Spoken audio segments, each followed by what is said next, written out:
নমস্কার, আমি বিকাশ Banerjee. EVM news চ্যানেলে আপনাদের সবাইকে স্বাগত। আজকে আমরা এসেছি, আমাদের স্টুডিওতে এসে পৌঁছেছে অনেক কষ্ট করে, ঘামতে ঘামতে। ওকে বলেছি আসতে, ছুটে ছুটে এসছে সন্দীপ হালদার। আপনারা ফেসবুকে অনেকবার দেখেছেন একে, আমার সাথেও দেখেছেন, নিজে একা দেখেছেন। ও একাধারে লোকগীতি শিল্পী এবং সাংবাদিকতা করে, ছোট্ট একটা পত্রিকা আছে। ওরই তত্ত্বাবধানে না হলেও মোটামুটি ও একটা পার্টি আছে। সেই সন্দীপ হালদার আজকে কিছু সংবাদ পরিবেশন করবে আপনাদের সামনে। আপনারা শুনুন, আশা করি ভালো লাগবে। আচ্ছা সন্দীপ, এই যে কতগুলো রাজ্য জুড়েই সমবায় সমিতি নির্বাচন হয়েছে, তুই যে এলাকায় থাকিস সেই নির্বাচনের খবরটা কি? আমি এই নির্বাচনের খবরটা বলছি। হুগলি জেলার চণ্ডীতলা 1 নম্বর ব্লকের হরিপুর অঞ্চলের দুধগোমরা মামুদপুর কৃষি সমবায় উন্নয়ন সমিতির নির্বাচনের জন্য 29/9/2024 মঙ্গলবার বৈকাল 3টা পর্যন্ত নমিনেশন দাখিল করার সময় ছিল। ওই দিন শাসক দল তৃণমূল কংগ্রেসের 67টি আসনে নমিনেশন দাখিল করা হয়। অন্যদিকে বিরোধী দলগুলো একটাও নমিনেশন দাখিল করতে পারেনি, যার ফলে কি হলো, অনায়াসে বিনা প্রতিদ্বন্দ্বিতায় তৃণমূল কংগ্রেস 67টি আসনে জয়লাভ করল। এই বিনা প্রতিদ্বন্দ্বী। আচ্ছা, এই যে বললি যে বিরোধী দলরা নমিনেশন দিতে পারেনি, আমার কথা যে দিতে পারেনি না দিতে দেওয়া হয় না, না না, ওরা দিতে আসেনি। কেন? এটা কেন কিছু জানা এই সম্বন্ধে? হ্যাঁ, এই এলাকাতে এই ব্যাংকটাতে তৃণমূল কংগ্রেস দীর্ঘদিন ধরেই পরিচালিত করে আসছে এবং খুব ভালো পরিষেবা দিচ্ছে লোকের। আচ্ছা, যার ফলে এখানে বিজেপির লোকেরা কোনোদিন ধারে কাছে আসেনি। বিজেপি ছাড়াও তো রাজ্যে আরো আছে সিপিএম এখন খুব কম, ধরতে গেলে নগণ্য। তার তো তুলনায় এখন ধরতে গেলে বিজেপি কিন্তু বিজেপিরাও নমিনেশন দাখিল করতে আসেনি। আচ্ছা, এতে কোনো বিরোধী শিবিরের কোনো কথা পাওয়া গেছে না, তাদের কোনো কথা পায়নি। বরঞ্চ তৃণমূল কংগ্রেসের নেতা নেত্রী, কর্মীবৃন্দ, সমর্থকরা খুবই উচ্ছ্বসিত। হরিপুর গ্রাম পঞ্চায়েতের প্রধান তরুণ কর্মকার, পঞ্চায়েত সমিতির কৃষি কর্মাধ্যক্ষ শুভেন্দু মুখোপাধ্যায় ও পঞ্চায়েতের প্রাক্তন সদস্য গিয়াসুদ্দিন মিদ্দা এরা বললেন যে মামাটি মানুষ সরকারের মুখ্যমন্ত্রী শ্রীমতী মমতা বন্দ্যোপাধ্যায় যেভাবে বাংলার উন্নয়ন করে চলেছে, আগামী সমবায় নির্বাচনগুলিতেও তৃণমূল কংগ্রেস এইভাবেই জয়লাভ করবে। আচ্ছা, তুই তো সন্দীপ, তুই একটা শিক্ষিত ছেলে, এটা আমি ব্যক্তিগতভাবে জানি।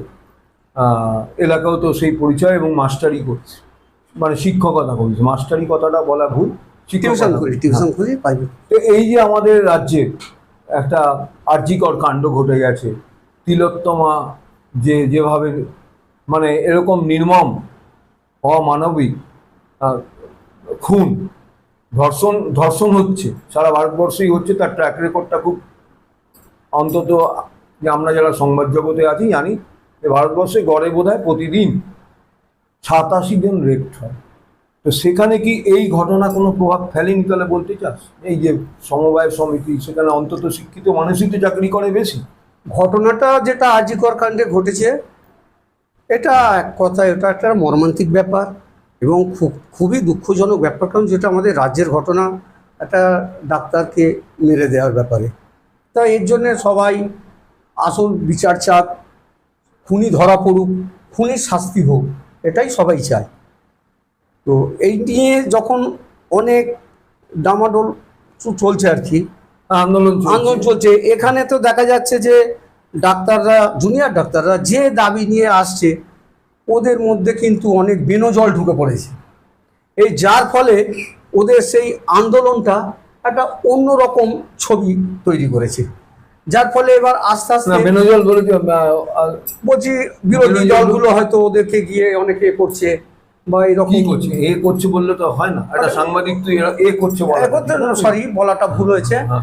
ধরুন ওদেরকে হয়তো কোনো কিছু ইন্ধন দিচ্ছে বা উত্তেজিত করছে যে অন্যভাবে তোমরা এইভাবে আন্দোলনটা করো, হ্যাঁ কিন্তু এতে কি হয়ে যাচ্ছে, ওই রাজনৈতিক দল ওতে ঢুকে পড়ায় ওদের যেটা আসল বক্তব্য সেটা কিন্তু ধামাচাপা পড়ে যাচ্ছে।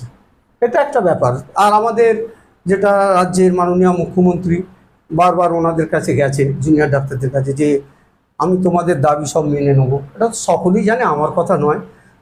আপনারা আন্দোলন তুলে ফেলুন, আপনারা বৃষ্টির জলে ভিজবেন না। আপনারা যেমন বৃষ্টির জলে ভিজছেন, আমিও বাড়িতে ঘুমোতে পারছি না, আপনাদের জন্য আমার খুবই কষ্ট হয়। আমিও ছাত্র আন্দোলন থেকে উঠে আসছি, আমি আপনাদের সব কিছু দাবি মেনে নেব, আমি হাত জোড় করে বলছি। তা এখানে যখন একজন মুখ্যমন্ত্রী নিজে দৌড়ে এসে তাদের কাছে বলছে, এত কিছু করে অন্যায় বিনয় করছে, নিশ্চয়ই তাদের একটা আশা করা উচিত যে না, একটা মুখ্যমন্ত্রী নিশ্চয়ই আমাদের কিছু করবেন বা আমাদের সব দাবি মেনে নেবেন।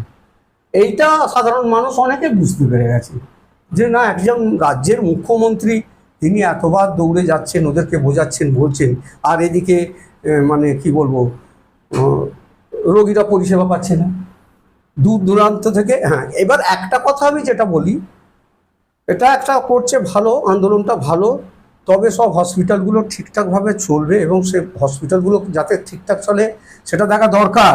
কারণ এই আমাদের এই গ্রামে এই কথাটা আমি একটুখানি কটাক্ষ করছি তোকে, বা কটাক্ষ না কাটছি। এই যে বলছি, তুই নিজেও খুব উচ্ছ্বসিত দেখলাম যে সমবায় সমিতিতে জিতেছে তৃণমূল কংগ্রেস। তো আজকে যিনি স্বাস্থ্যমন্ত্রী তার নামও কিন্তু মমতা বন্দ্যোপাধ্যায়, আজকে যিনি পুলিশ মন্ত্রী তার নামও মমতা বন্দ্যোপাধ্যায়। তাহলে এই যে তুই বললি না হাসপাতালগুলো ঠিকঠাক চলে, তাহলে কি তোর প্রশ্ন আছে যে হাসপাতালগুলো ঠিকঠাক চলছে? ঠিকঠাক চলছে না বলতে, ওখানে ওই যে আগেও বলেছে বা সব মিডিয়াতেও বলেছে, কাগজেও বলেছে যে দালাল চক্র একটা আছে, অসুবিধে আছে। কারণ আমি নিজে ভুক্তভোগী, দেশ থেকে রুগী নিয়ে যাচ্ছি, দেশ থেকে যে সমস্ত রুগীগুলো শহরে মেডিকেল কলেজ বলুন, চিত্তরঞ্জন বলুন, জি কর বলুন, যাই বলুন, সব জায়গায় ফিরিয়ে দিচ্ছে। খালি কথাই হচ্ছে বেড নেই, বেড নেই। তাহলে এই দেশের রুগীগুলো যে যাচ্ছে এক হসপিটাল থেকে আর একটা হসপিটালে পাঠাচ্ছে, সেখানেও গিয়ে হচ্ছে বেড নেই, আর এক হসপিটাল থেকে আর এক হসপিটালে যাচ্ছে, সেখানেও গিয়ে বেড নেই। তো এগুলো খুবই অসুবিধা। তাহলে দেশের মানুষগুলো যাবে কোথায়? এর একটা সুষ্ঠু ব্যবস্থা দরকার। কারণ ওই সমস্ত বড় বড় হসপিটালগুলো তো জেলায় নেই, জেলায় অত নেই। আর একটা জিনিস দেশের মানুষদের যেটা সুবিধা হয়, দেশ কেন, ওটা শহরের মানুষদেরও হয়, এই শনিবার মানে গ্রাম, হ্যাঁ গ্রামের, শনিবার আর রবিবার সমস্যা একটা হয়ে যায়। ওই ডাক্তারবাবুরা শনিবারে থাকে না, রবিবার থাকে না। এর ফলে কিন্তু অনেক এমার্জেন্সি পেশেন্টগুলো ট্রিটমেন্ট পায় না, হসপিটালে ভর্তি থাকাকালীন ট্রিটমেন্ট পায় না। আচ্ছা, আবার আমরা কখনো মিলিত হব, তোর আচ্ছা। বক্তব্য শুনলো, দর্শকও শুনলো। আপনারা আমাদের সঙ্গে থাকবেন, আমাদের চ্যানেলের পাশে থাকবেন, আমাদের চ্যানেলটা সাবস্ক্রাইব করবেন দয়া করে। সন্দীপ, তুইও দেখবি আমাদের চ্যানেল যাতে মানুষ সাবস্ক্রাইব করে, তোরও গ্রামে মানুষ আছে তোর সাথে। এই বলেই আজকের অনুষ্ঠান শেষ করছি। জয় হিন্দ। জয় হিন্দ।